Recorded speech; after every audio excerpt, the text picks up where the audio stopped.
Kovai voice.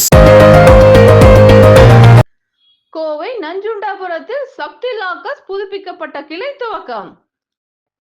சக்தி லாக்கர்ஸின் புதுப்பிக்கப்பட்ட மாபெரும் விரிவாக்கத்துடன் நஞ்சுண்டாபுரம் புதிய கிளையை சக்தி பைனான்ஸ் லிமிடெட் தலைவர் மற்றும் நிர்வாக இயக்குனர் எம் பாலசுப்ரமணியம் ரிப்பன் வெட்டி துவக்கி வைத்தார்.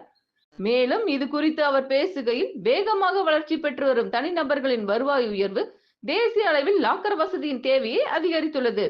வங்கிகள் லாக்கர் சேவையை அளித்து வந்த போதிலும் சந்தையில் ஒரு பகுதியை மட்டுமே பூர்த்தி செய்ய முடிகிறது. இந்த இடைவெளியை குறைத்து வாடிக்கையாளர்களுக்கு சிறப்பான சேவையை அளிக்கும் வாய்ப்பை சக்தி லாக்கர்ஸ் பெற்றுள்ளது. மேலும் புதிதாக சேர்க்கப்பட்டுள்ள லாக்கர்களை துவக்கி வைத்த செயல் இயக்குனர் செல்வி ஸ்ருதி பாலசுப்ரமணியம் பேசுகையில், அதிக மதிப்புமிக்க பொருட்கள், தங்க நகைகளை பாதுகாக்க சரியான இடமாக சக்தி பைனான்ஸ் நிறுவனம் திகழ்கிறது. கோவை ரேஸ்கோர்ஸில் ஸ்வஸ்யா என்ற அதிக வசதிகள் கொண்ட லாக்கர் சேவையை அறிமுகம் செய்துள்ளோம்.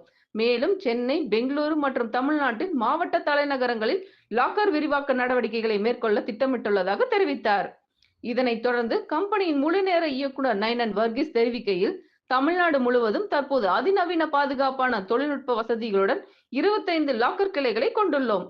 திருட்டு, தீ விபத்துக்கான சங்கொலி வசதி, முக அடையாள வசதிகள், ஊடுருவல் கண்டுபிடிப்புகள், 24 மணி நேர காவல் வசதிகளை கொண்டுள்ளது. இந்த லாக்கர் சேவை மட்டுமன்றி பண டெபாசிட் வசதிகள், பரஸ்பர நிதி திட்டங்கள், மியூச்சுவல் ஃபண்ட் போன்ற சேவைகளையும் செய்து வருகிறோம் என்றார்.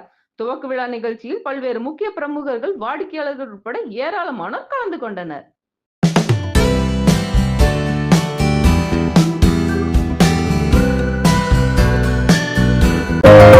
கோவை வாய்ஸ்.